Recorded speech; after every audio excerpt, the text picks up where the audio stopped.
to the connective tissue up here and attached to the inside of the cell. When fluid pressure builds up out here, it's going to pop these little cells open, and then fluid can enter the lymphatics. So blind-ended capillaries, meaning starting in the tissues and then headed towards the heart, one direction only. Smaller vessels will join together and form larger blood vessels, and then they will all travel, the fluids will all go through lymph nodes. So here's a picture. You got lymph nodes in your feet, more in your knees, groin area, your abdominal area, and especially in your GI tract. Got all of them converging to this area. Not everybody has this cistern, this dilated area called the cisterna chyli, but most people do. So it's a kind of a confluence of all the lymphatic vessels right below the diaphragm. And then the fluid will go through a large duct called the thoracic duct, which will get fluids from the breast area, and then the lower extremity, pelvic, abdominal region, and the left side of your chest, left extremity, and left side of the head. All of that will get collected and then put into the left subclavian brachiocephalic area, vein. The right side of your head, right upper extremity, right chest, all goes into the right subclavian and then brachiocephalic. So the next, well, not that picture, but this picture shows you the drainage. Both lower extremities, abdominal pelvic region, left thoracic area, left upper extremity, left head and neck, all drain into the thoracic duct and then into the subclavian vein. Right head, right chest, right upper extremity will go into the right lymphatic duct. Where are these ducts located? Here's the superior vena cava. You've got your left brachiocephalic vein, right brachiocephalic vein, and then you've got your jugular, internal jugular on both sides. And right between the subclavian and the internal jugular, you have an entryway for lymphatic fluid into this soon-to-be right brachiocephalic, but still that right subclavian vein. So we've got some drainage from the head, drainage from the arm, drainage from the chest, all going into this right lymphatic duct. Head and upper extremity, left chest, and all the structures below the diaphragm are going to drain into this thoracic duct. So we've got trunks. We've got a trunk from the head. It's called the right jugular trunk. We've got a trunk from the upper extremity that's following the subclavian vein. So that's your right subclavian trunk. And then from the chest region, where you have your mediastinum and your lungs, bronchi, you have a bronchomediastinal trunk from the chest here.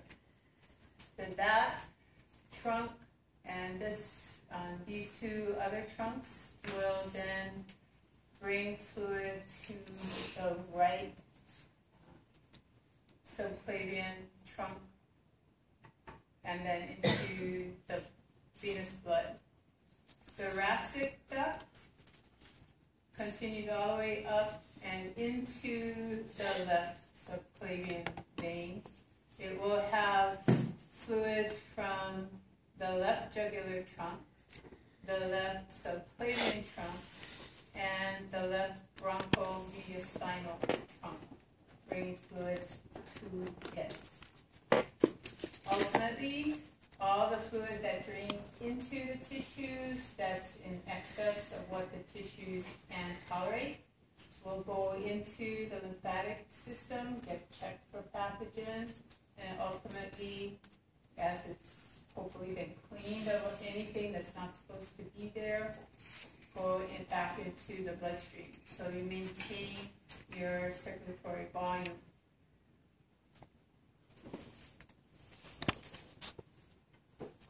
The lymphatic system is part of your immune system.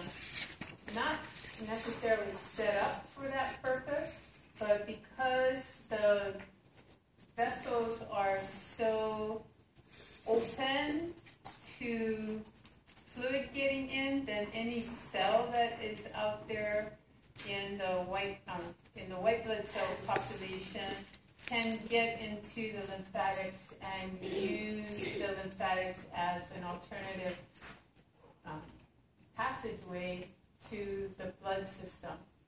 So it's harder for the white blood cells to get back into the vascular system than it is for them to get into the lymphatic system. They can get in, they could go back into the bloodstream, and some of them do, but most of them, they just go into the lymphatics and eventually get back into the blood via the trunks up in the chest area. Red blood cells don't get out, so red blood cells aren't seen in the lymphatic system, but white blood cells, as shown here, they are seen in the lymphatic system. Doesn't mean that they have to go all the way to the heart and then exit the blood system again. A lot of them will go a short period, and if they see chemicals, I'm saying see in quotes, if they run into chemicals that will be stimulating them to leave the lymphatic system and go back into the tissues, they will do that. They can get out of the lymphatics and go into tissues along the route backwards to the heart. Unfortunately, metastasizing cancer also can get into the lymphatic vessels very easily. So cancer cells, if they break out of the area where they started developing, they not only go into other tissues in the area, but oftentimes if they get into the lymphatic system, they spread throughout the body very rapidly. So cancers that get into the lymphatics usually kill you because of the multiple organ systems that are involved in a very short period of time.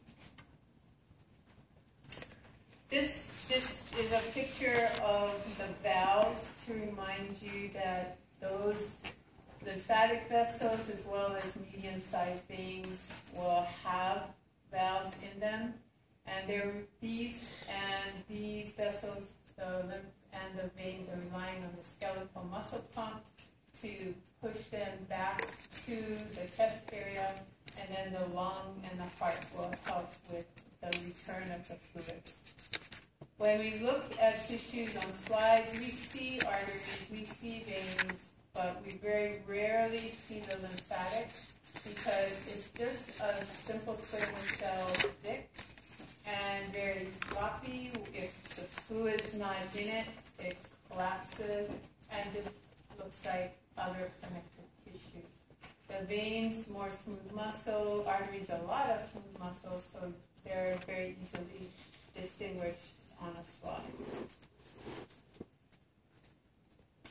So cells, we got T cells, and we got B cells, and we got granulocytes, we've got non-granulocytes, and we've got subpopulations of the lymphocytes.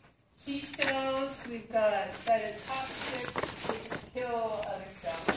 So cyto, cell, toxic. They're toxic to other cells. Not supposed to be toxic to healthy cells in your body, but anything that's been infected by something like a virus or damaged by a bacteria or one of its chemicals, or damage due to something else, they'll be killed off. The helper T cells will boost your immune response, make it more efficient, and then the suppressor T cells will suppress it. The helpers are supposed to help early on to get the pathogen handled, and then the suppressors act later to calm the immune system down after the danger has been handled. You don't have any more of these viruses or bacteria in your body, and you can turn off your immune system. The memory T cells, when they are formed, they store the memory of that particular pathogen and then can react to it quickly should it come back into your body. So it's a shortcut. There's a whole stepwise system of activating these other cells, and it takes time to get them activated. A memory T cell, all it has to do is be presented or have that antigen present, and then it will be able to activate the immune response very quickly. It doesn't have to go through all the blueprints, planning, and upregulation of things to respond. It will store the memory, the antigen appears again, and the immune system reacts very quickly.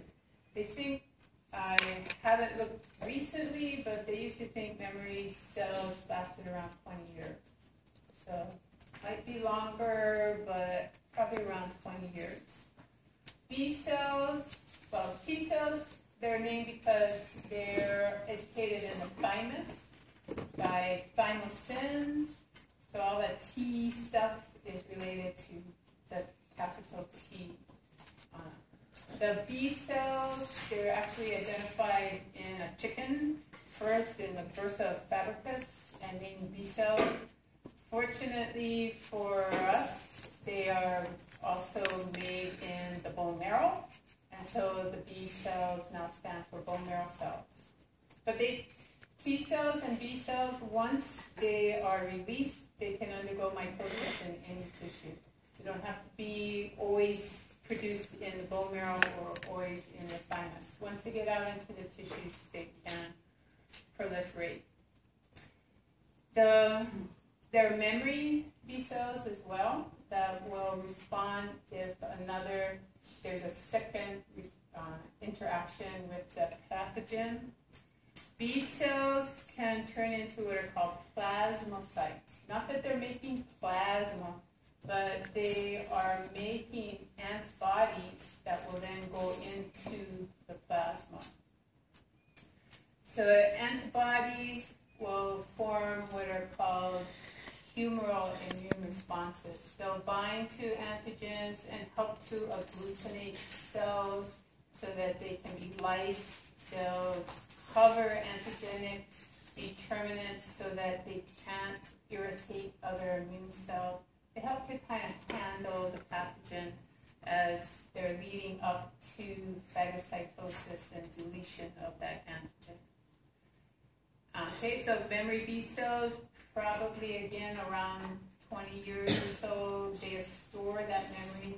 If that same antigenic determinant appears again, they can produce antibodies like that. Well, maybe not exactly like that, because they still got to make the protein and secrete it, but they don't have to make the antibody, they don't have to design it for that specific antigen again. It's already been designed and the memory is there, the blueprint is there. All they have to do is turn on the manufacturing system and the antibodies start pouring out. First time around, you've got to get the antigenic determinant. You've got to form antigen binding site for that specific antigen, and then you've got to produce it, and then you've got to release it, and that takes time. NK cells, natural killer cells, they are, I think, probably the most understood poorly understood the cells. They know that they're involved in immunosurveillance, meaning they're out there and they can respond to antigen that comes into your body, but they don't have to be presented with that antigen. But somehow they know that that thing doesn't belong in your body, but these things do. So they'll kill what comes in that's not supposed to be there and leave the other tissues alone. B cells have to have antigen presented to them. T cells have to have antigen presented to them. Natural killer cells do not. They can attack cancer cells, and apparently they're getting more information about people who had cancers that just spontaneously disappear. The cancer didn't disappear, but their immune system killed off those abnormal cells. And they believe part of it is a very strong natural killer cell population. So cancer appears, but then it's deleted because of these NK cells. Same thing with virus, infected cells. The natural killer cells automatically know what cells have been infected without actually seeing the antigenic determinant. So there must be some kind of chemical communication, some kind of altering of the cell. The NK cells will come and kill those cells that have been infected while leaving neighboring healthy cells alone. So anything not supposed to be there, they'll respond to. Anything that's supposed to be in your body and is healthy and not been altered, they'll just leave them alone. When you have cells killing other cells, that's called cell-mediated immunity, meaning the cells are controlling that pathogen invasion. When it's controlled by antibodies, it's referred to as humoral immunity or antibody-mediated immunity. So humoral is referring to the blood, and since the antibodies are in the blood, it's referred to as humoral immunity. The antibodies are reacting and binding to the antigenic determinants and making them more tasty to phagocytes, then they're mediating that deletion via the binding of the antibody. T cells are presented antigen either by E cells or macrophages. So macrophages, they're phagocytic, so they see a pathogen, they phagocytose it, but they do more than that. They take the antigenic determinants and then represent on their surface with a self-marker called a major histocompatibility complex. They have an MHC, major histocompatibility complex, with antigenic determinant in conjunction with that, and present it to T cells. Can also present it to B cells who haven't functioned as an antigen-presenting cell themselves. So once the T cells are presented with the antigen, they'll undergo mitosis, produce clones of those cells that now know what kind of thing to go out and look for, and then they'll go out, the cytotoxic T cells, so big T sub C for cytotoxic, they go out and do cellular cell-mediated immunity, kill cells that have been infected. Helper cells boost that response, make the other cells more efficient, and then they'll store the memory in a form of a memory T cell. So kill, that's cytotoxic T. Help, that is T helper cells. T helper cells help B cells become better at producing antibodies and doing their thing. B cells will actually be antigen-presenting cells in some cases. And then the antibodies bind to the antigenic determinant and then make them more tasty to phagocytic cells like neutrophils, could be eosinophils in some cases, and other macrophages. So you have, with the cloning of the cells, you have a huge number of cells that will then go out throughout your body and try and eliminate all the infective agents that have come in. So bacteria or virus, depends, doesn't matter. So you've got bacteria out here, various kinds. Macrophage will phagocytose it and then process the antigen and presents it to cytotoxic T cells, which then go out and destroy any other bacteria that are out there or any cells that have been altered by the bacteria.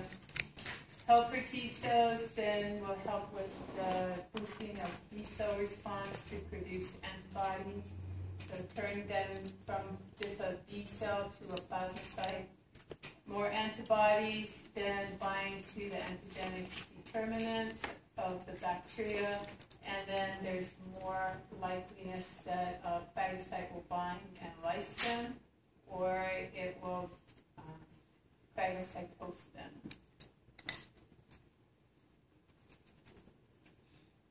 So we've got thymus producing the T cells. The T cells can go out into the tissues and undergo mitosis anywhere. They can go into the bone marrow, they can go into peripheral tissues.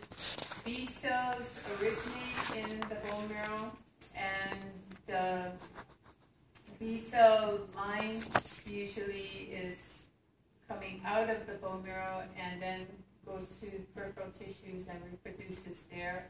Natural killer cells come out of the bone marrow and go into the tissues. The immature T cells leave the bone marrow, go to the thymus, and under the education of thymosins, the hormones then become able to recognize self versus non-self, and then they're released into the circulation. If they don't recognize self-antigens, then they will be deleted in the thymus and never be released.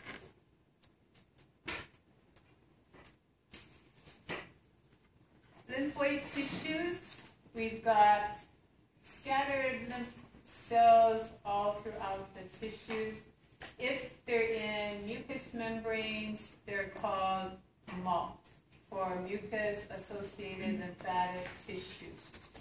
If they're in the gastrointestinal system, then they're called GALT, G-A-L-T, or gastric or gut-associated lymphatic tissues. This is diffuse cells. They come and go in discrete areas. They're collected, and you say, oh, there is MALT, there is GALT. And then antigen disappears, and so do the white blood cells. The antigen moves and is exposed to tissue somewhere else. The lymph cells go to that area. So the MALT and GALT come and go with the presence of antigen. The tonsils, they are full of lymphatic cells as well, but they are permanent structures. They're called lymph nodules. Not lymph nodes, because they're not totally encapsulated. They don't have afferent vessels coming to them. They have efferent vessels leaving them.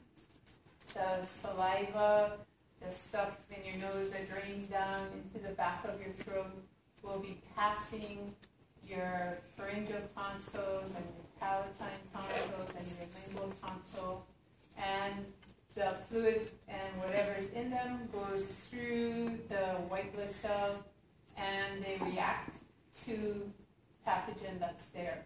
If you had tonsillitis, then you've had the immune cells react in your tonsils. usually your palatine tonsils in the back of your throat.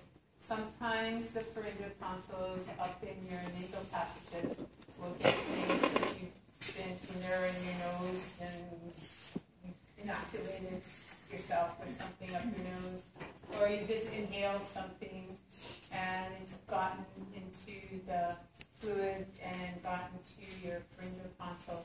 When they get inflamed, then it's painful up in the nasal region. Maybe one side is blocked off, or maybe both sides are blocked off. You can't breathe through them. And tonsillitis, the palatine tonsil inflammation, you can't swallow. Nothing goes down easily. The lingual tonsils very rarely get inflamed, and nobody really knows why, but there's lymphatic cells there, but you don't get a swollen back of your tongue.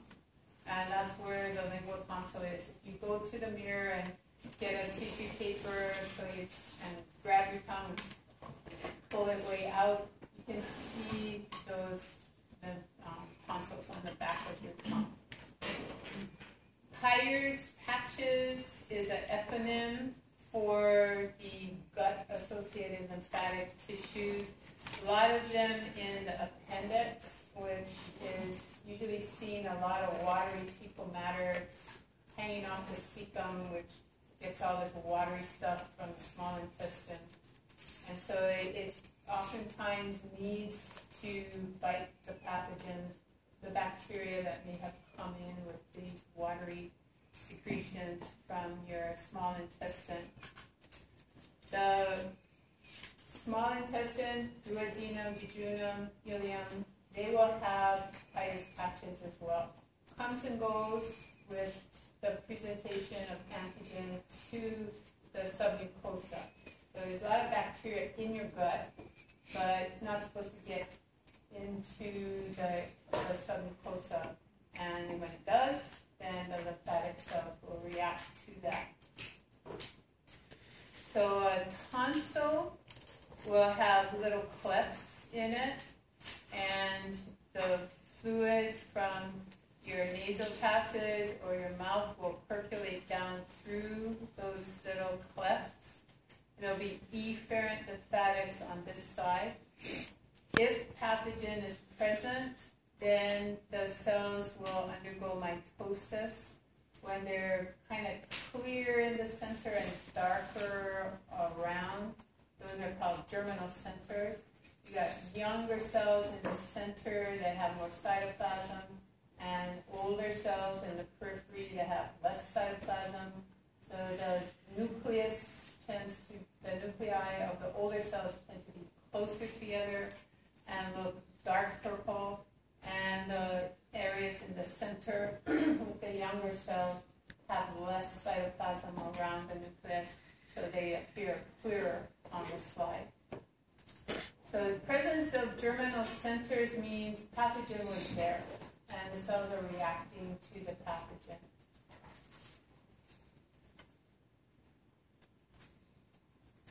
So why did I come back to this?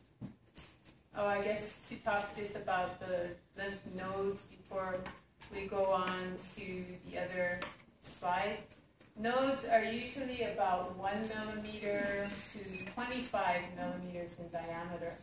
So if there is pathogen present, the lymph nodes are going to swell. They're going to get bigger. When you go into the doctor's office with a sore throat or some kind of infection, oftentimes he'll feel around your neck. He'll feel it in your axillary region, maybe down in the groin region. He'll feel for these enlarged lymph nodes.